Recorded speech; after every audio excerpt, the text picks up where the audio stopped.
Votre fidélité à la chaîne du bassin du Congo nous rassure, mesdames et messieurs. Bienvenue dans cette édition du journal de DRTV. Voici les titres de l'actualité. Premier tour de l'élection présidentielle, les premières tendances publiées ce lundi par la Commission nationale électorale indépendante placent le candidat Denis Sassou Nguesso en tête.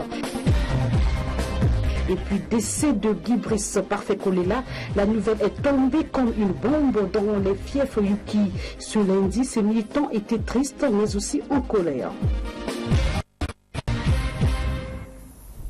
Depuis les premières heures de la matinée, le président de l'UDH Yuki, Guy Brice Parfait Kolela, est décédé alors qu'il se rendait dans un avion médicalisé en France pour les soins plus appropriés. La nouvelle est tombée presque comme une bombe dans les fiefs Yuki, où tristesse se mélangeait à la colère. Reportage de Giscard Baougou et Michael Massomba.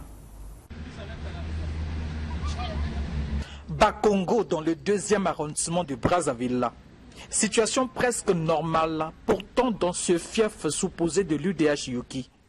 La mort de leur leader a fait presque l'effet d'une bombe. On a que des soucis, on a perdu un leader, c'est tout. Nous sommes au quartier 22 à Bakongo. La nouvelle est tombée comme un coup près. C'est un regret, on est triste vraiment. On ne sait pas il est mort en quoi, si vraiment c'est Covid-19, si ce n'est pas le cas, on remet à Dieu, on ne peut rien faire, il est parti, il est parti. Ceux qui ne croient pas au diagnostic de Covid-19 vont chercher la cause de cette mort ailleurs. Et la tristesse est mélangée à la colère. On l'a sacrifié. Je le dis ouvertement, on l'a sacrifié. C'est notre leader. Aux militants des fiefs de M. Guy Brice Parfait Kolela, ce que je peux dire à la jeunesse, le monsieur est parti, il est décidé. Qu'il fasse la pareille, qu'il fasse n'importe quand, on ne peut rien faire. Ce matin, au siège de l'UDH Yuki, les militants contris ne voulaient même pas recevoir la presse. Notre véhicule a même été caillassé. Candidat à la présidentielle, Guy Brice Parfait Kolela était un peu affaibli quand il nous avait accordé ce qui sera sa dernière interview. Que dit la loi dans cette situation cocasse? Henri Bouka dit que la question est réglée par la loi. Quand nous sommes en pleine campagne, dans le feu de la campagne, et que l'un des candidats en liste vient à décéder, la Constitution règle ce problème-là. Mais comme vous le savez, les Congolaises et les Congolais ont voté.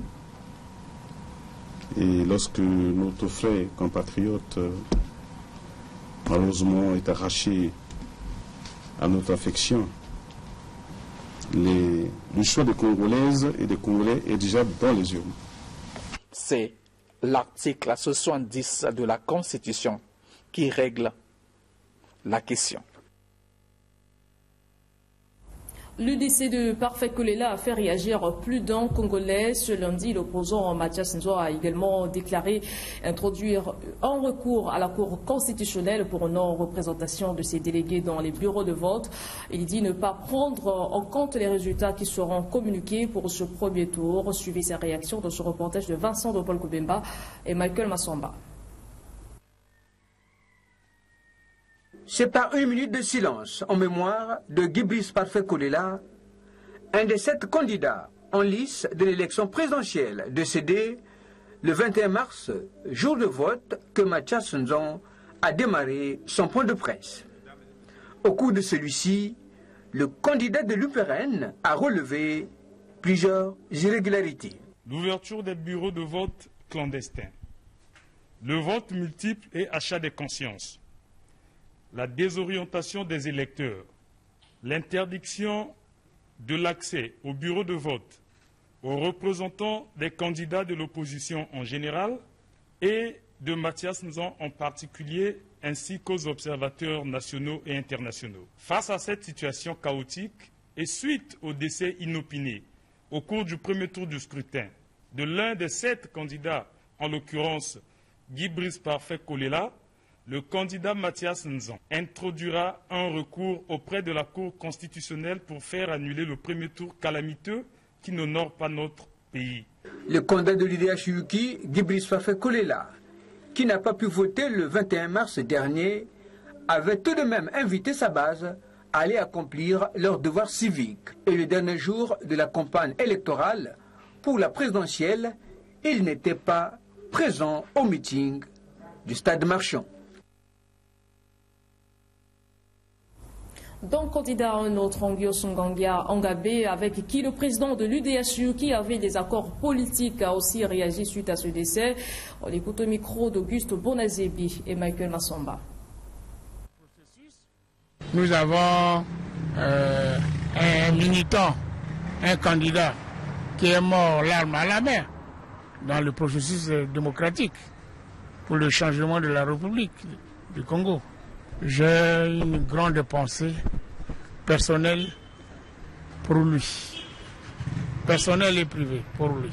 Mais je n'ai plus d'analyse à faire. On a fait un vote. Bon, maintenant, le vote qui va s'arrêter. Parce que le vote, il est fait, mais au cours du processus, on a un décès dans les bras. Donc il faut que les candidats, les 6 candidats qui restent, se retrouvent pour trouver une solution par rapport au décès du président candidat Kolela.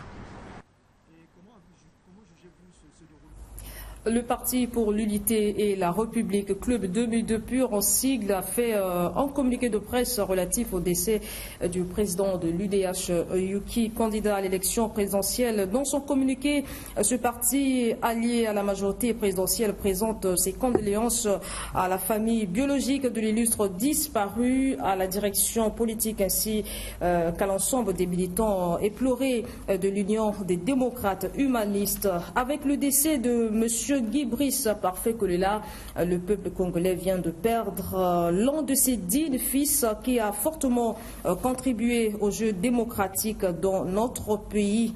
C'est ce qui indique ce communiqué fait à Brazzaville ce 22 mars 2021. Il est signé par le président fondateur du club 2002 Pur, le révérend Wilfried Guy César Nguesso.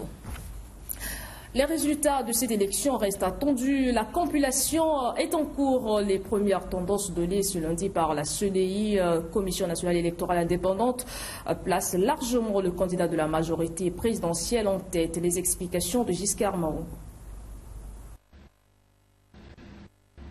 Dans les premières tendances données par la Commission nationale électorale indépendante, Denis Sassou Nguesso, candidat à sa propre succession, arrive loin en tête des résultats de Denis Sassou Nguesso qui oscille entre 73 et 100% pour les localités qui ont déjà envoyé leurs résultats. Ainsi, Denis Sassou Nguesso gagnerait à 100% à Makabana, Mbinda, Ngoko et vos districts Kakamweka à Brazzaville.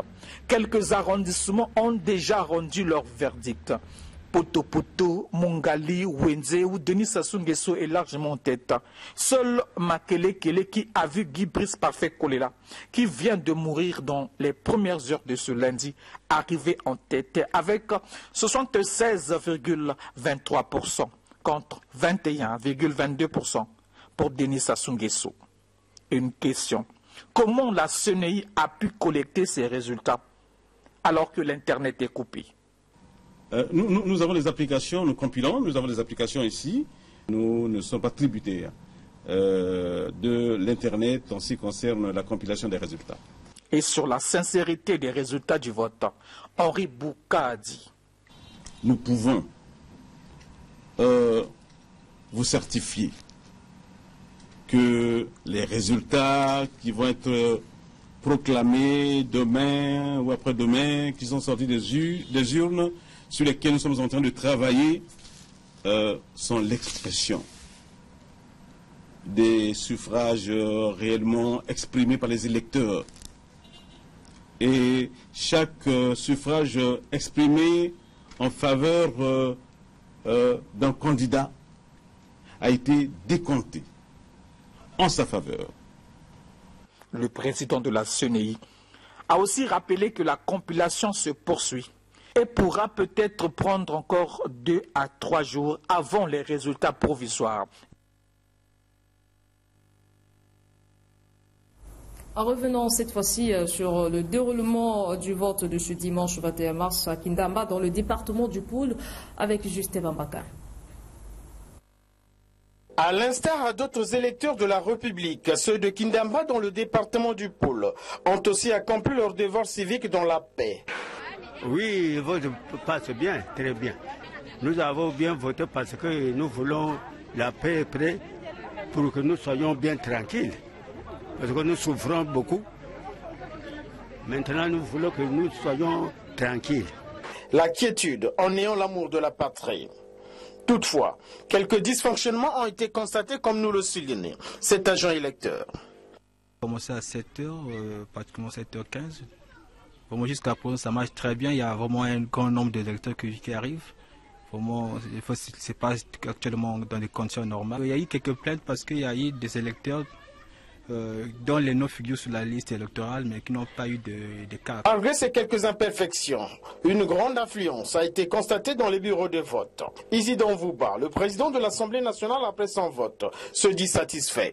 Je constate avec bonheur que tout se passe dans la simplicité du cœur et la paix des esprits, avec le calme absolu. Et c'est une preuve parmi que la démocratie dans notre pays est en train de s'avancer. Et j'en suis personnellement très satisfait.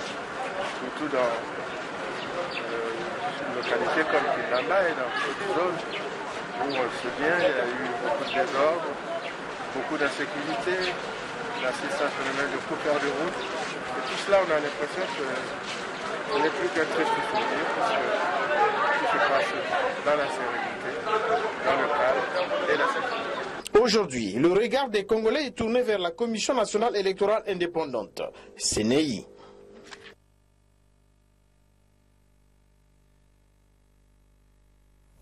Et on va reprendre ce reportage de Théodore Balossa sur les élections à Banzandunga. Suivez.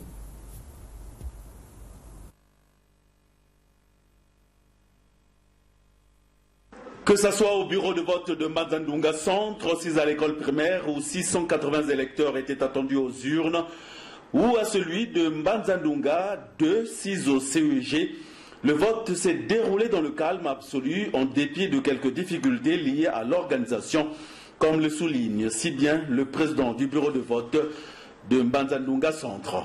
Monsieur Moumbouré, je suis président du bureau de vote. Alors, comment ça se passe déjà, les premières impressions? En tout cas, depuis ce matin, les populations viennent très nombreuses, elles sont très nombreuses à venir, à voter également. Donc, on peut dire que, en tout cas, il y a l'engouement. Il y a quelques personnes qui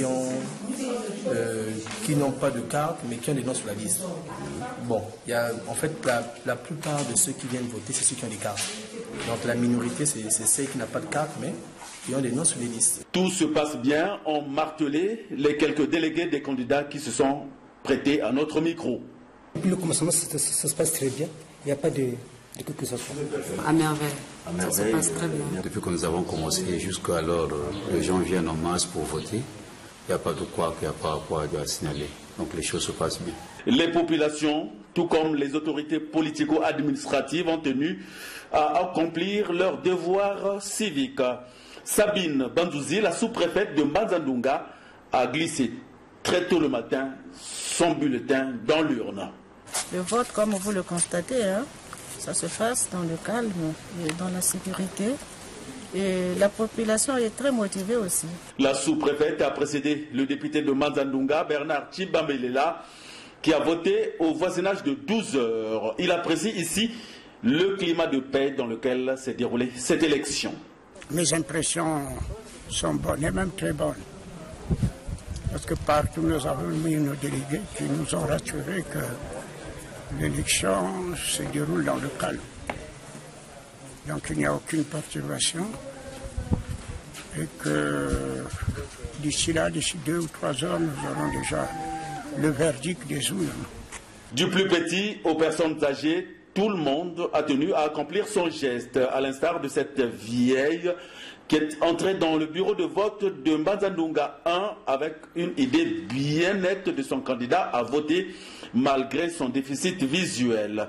C'est ici que le président de l'APC, Rodrigue Malonda Samba, qui a véritablement mouillé le maillot lors de la pré-campagne pour le compte de la majorité présidentielle, a voté comme tous les autres. Le message, c'est que ça continue, que cet état d'esprit dans lequel l'atmosphère dans laquelle se passe ce vote continue sur toute l'étendue du territoire national, parce que les Congolais ont besoin de paix pour se développer. On ne peut pas se développer sans paix.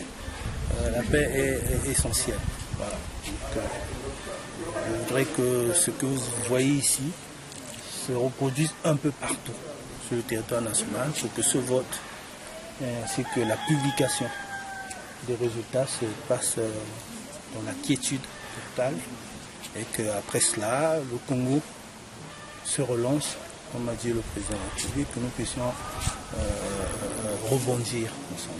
Difficile au moment où nous quittions Mbanza-Ndunga de nous prononcer sur les premières tendances avant le dépouillement des urnes. L'essentiel à retenir, c'est que le vote s'est déroulé dans le calme et la quiétude dans les 35 bureaux de vote de ce grand district du Pôle qui a longtemps souffert de la guerre. Pour le corps électoral général, l'élection présidentielle de ce 21 mars de Pointe-Noire à Brazzaville et jusqu'à Infondo, le scrutin s'est passé dans le calme. Et dans ce commentaire que vous allez suivre de Christelle Ngakoso, quelques acteurs politiques ont réagi. Suivez.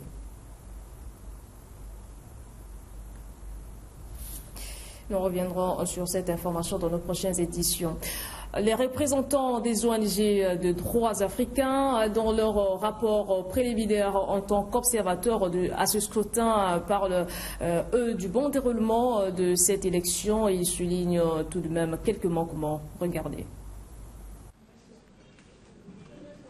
Les représentants des organisations non gouvernementales des droits africains, Plénitude et Droit, Sam Light, entendu par là, Soleil de Justice, Komiska, Nouvelle Perspective et Moueska étaient face à la presse ce lundi. Objectif, faire le rapport préliminaire de leur observation sur le déroulement de la présidentielle du 21 mars dernier. Depuis le début des campagnes jusqu'au jour des votes, ces organisations non gouvernementales ont déployé plusieurs équipes sur le terrain à Brazzaville comme à l'intérieur du pays. Elles ont aussi travaillé avec d'autres organisations nationales et internationales de la société civile pour une centralisation et un meilleur traitement des données. Pour elles, malgré quelques manquements, cette élection a rempli les normes internationales. Les organisations non gouvernementales, Plénitude et Droit, Sunright, Moueska, Nouvelle Perspective, constatent et déclarent que l'élection présidentielle du 21 mars 2021 en République du Congo a été inclusive, transparente, démocratique et pacifique. Elle a rempli toutes les normes internationales en matière électorale. Les quelques manquements et imperfections constatés ça et là ne peuvent remettre en cause de façon globale le bon déroulement et la crédibilité certifiée de cette élection. C'est avec une grande consternation que nous avons appris ce matin la nouvelle du décès de l'un des protagonistes au scrutin présidentiel en la personne de M. Brice Parfait Kolela. Nous présentons nos sincères condoléances à l'ensemble du peuple congolais, à sa famille, ses proches, à son parti, ainsi qu'à tous ses militants. Elle recommande par ailleurs aux acteurs politiques de continuer à transmettre un message d'appel au calme et à la paix de leur électorat et laisser les institutions compétentes œuvrer jusqu'à la proclamation des résultats. Revenons sur ce reportage annoncé précédemment pour le corps électoral général, l'élection présidentielle de ce 21 mars de Pointe-Noire à Brazzaville. Et jusqu'à Infondo, le scrutin s'est passé dans le calme. Et dans ce commentaire de Christelle Ngakoso, vous suivrez les réactions des acteurs politiques. Les Congolais étaient nombreux à se prononcer sur le choix de leur futur président et partout le vote s'est passé dans le calme et la sérénité. Chacun avec le choix de son candidat dans le fond de leur cœur. De notre côté, ça s'est très bien passé. Il y a eu des gens qui venaient, qui s'enlignaient, qui votaient tour par tour. En tout cas, ça s'est très bien passé. Je suis venu reprendre mon devoir civique. Je suis venu voter le candidat du changement par rapport à mon choix, un candidat secret. Et j'ai fini de remplir mon devoir. Là, je rentre à la maison. Je vais aussi motiver les frères qui veulent le changement pour venir voter leur candidat. Paul Tinyumba n'a pas dérogé à la règle, lui qui était venu accomplir son devoir au centre de vote de l'école privée Malwango. À travers le pays, tout s'est passé dans les conditions acceptables. La République du Congo est un pays démocratique. Tous les candidats dans les bureaux de vote sont représentés par leurs observateurs, puisque ce matin nous avions fait la ronde de 78 bureaux de vote. Et le tout se passe dans les très bonnes conditions. Il n'y a aucun incident majeur. Les différents observateurs l'ont aussi mentionné quand nous les avons interviewés, tout comme Virginie Aoué, qui a aussi accompli son acte à Brazzaville et elle se réjouit en tant que femme d'avoir accompli son devoir. Nous sommes venus voter parce que voter c'est un droit civique. Surtout pour nous les femmes, nous sommes à plus de 62% de la population congolaise. Donc les femmes, elles sont plus nombreuses que les hommes. Donc j'invite les femmes, et vous savez que dans certains pays, les femmes n'ont même pas le droit au vote. Mais ici au Congo, les femmes ont le droit de voter. Donc c'est une chose très capitale, nous devons toutes venir voter. Près de 6000 bureaux de vote avaient été ouverts pour cette présidentielle. L'Organisation mondiale des douanes s'emploie à intégrer la Guinée équatoriale en son sein. Pour ce faire, il est question pour l'administration douanière de ce pays de respecter la procédure pour être admis à cette organisation. On en parle avec Justin Bambaka. Les résultats de la dernière session de la présidence du Conseil de l'Organisation mondiale des douanes du mois de décembre 2020. La situation générale au siège de l'Organisation mondiale des douanes en Belgique à l'ère de la Covid-19. Voilà qui a constitué entre autres l'armature de cette réunion de haut niveau entre le président du Conseil, les vice-présidents et le secrétaire général de l'Organisation mondiale des douanes. Covid-19 oblige, c'est en mode virtuel que cette réunion s'est tenue. Il en ressort la nécessité d'élargir l'assiette des revenus de l'Organisation mondiale des douanes en recourant à d'autres méthodes de financement, autres que celles en vigueur, qui ne rapportent à l'organisation que moins de 50% de ses recettes, a signifié le président du Conseil. Prenant la parole, le vice-président de l'Organisation mondiale des douanes a rendu compte à ses pairs de son coaching auprès de l'administration douanière de la Guinée équatoriale, objet de sa dernière mission dans ce pays. Au terme des travaux, il en ressort que l'instrument signé par son Excellence, Monsieur le Président de la République de Guinée équatoriale, a été transmis en langue espagnole au siège du secrétariat général de l'Organisation mondiale des douanes à Bruxelles. Cependant, la convention prévoit que les États déposent leur instrument de ratification auprès du ministère des Affaires étrangères du Royaume de la Belgique, en langue française ou anglaise. C'est ainsi que l'administration des douanes de la République de Guinée équatoriale a été informée de cette procédure et travaille actuellement avec la vice-présidence pour l'aboutissement de cette adhésion. Bonne nouvelle qui a rejoint le président du Conseil de l'Organisation mondiale des douanes. Je dépends de vous d'apporter le soutien nécessaire pour que la procédure soit correctement suivie, pour que nous puissions vraiment faire en sorte que cette reconnaissance et ce processus voient le jour. Satisfaction aussi du secrétaire général de cette organisation. Et je suis ravie d'entendre que tout suit son cours et que c'est sur le bon chemin. Sur ce, nous pouvons accueillir un nouveau membre avec beaucoup de joie. Cette nouvelle de l'élargissement sous peu de la liste de l'Organisation mondiale des douanes avec l'adhésion de la Guinée équatoriale grâce au dynamisme du docteur Guénolé Bongo Koumou a rehaussé l'image de la République du Congo. Enfin, cette information dans le cadre du prochain lancement des activités de soins à l'hôpital général de Nkombo-Matari. Le chef du projet d'opérationnalisation informe le public de la sélection et du recrutement du personnel médical et paramédical, administratif et du personnel des services techniques d'appui. Il s'agit ici des techniciens en électricité, pharmacie, froid, buanderie, etc. Et si les personnes intéressées sont invitées, soit à déposer leur dossier de candidature au secrétariat du projet situé au sein de l'hôpital général de Nkombo-Matari. Là-bas, les bureaux sont ouverts de lundi au vendredi de 10h à 16h et le samedi de 10h à 13h. Soit vous pourrez envoyer ces documents, votre candidature à l'adresse électronique ci-après hôpital général Nkombo-Matari@gmail.com. Les dossiers doivent être reçus au plus tard le samedi 27 mars 2021 à 13h. Composition du dossier, curriculum vital, lettre de motivation, copie du dernier diplôme. Pour tous les renseignements supplémentaires, vous pourrez contacter les numéros téléphoniques ici après 05 629 03 81 ou encore le 06 529 05 79. Les agents fonctionnaires de l'État sont également les bienvenus. Et c'est la fin de ce journal. Merci de votre attention. Surtout, prenez soin de vous.